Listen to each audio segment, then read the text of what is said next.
Okay, this is Wine in the City. I'm joined by the lovely James Lawrence of the Wine Remedy, and we are here on a speedboat in Lake Como, possibly one of the most gorgeous lakes and places in the world, I'd say. And we just driven past George Clooney's villa, haven't we? Not there. He wasn't there. We tried. We said hello. But we're at the World Wine Symposium at Villa d'Este, which is right behind us there. And we've been trying lots of wines, and today we are going to be trying the Derenoncourt California Cabernet Franc. And Stefan is here, Stefan Derenoncourt. Do you want to tell me a little bit about Stefan?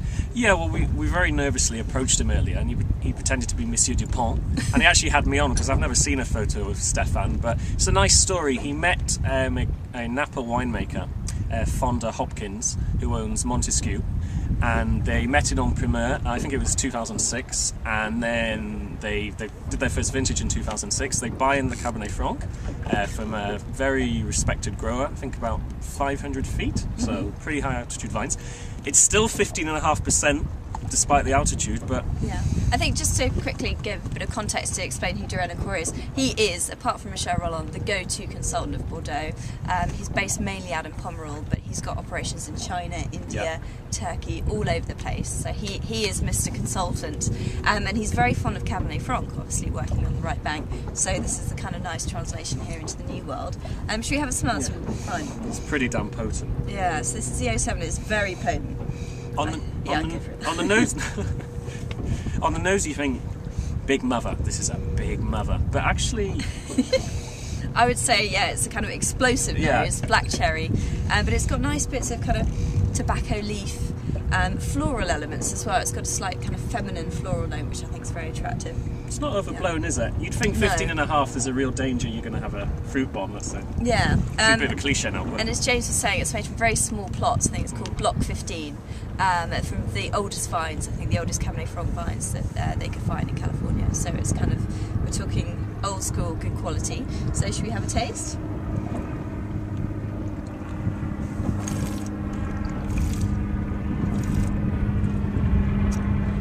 It's just lush, rich, really ripe fruit, bit of sweetness there.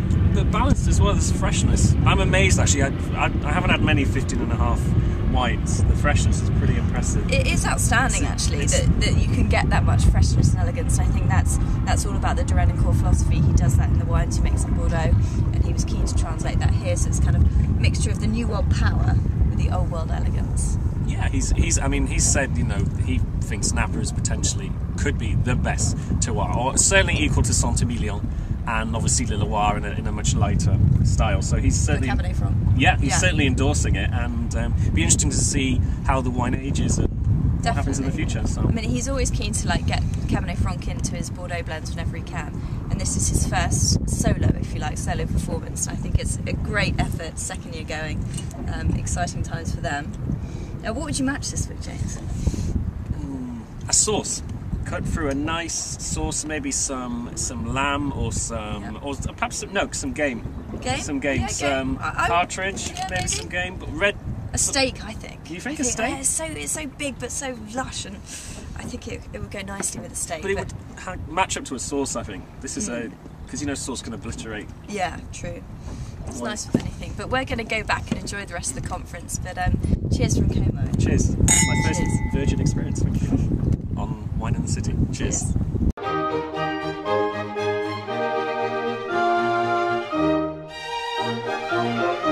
Cheers.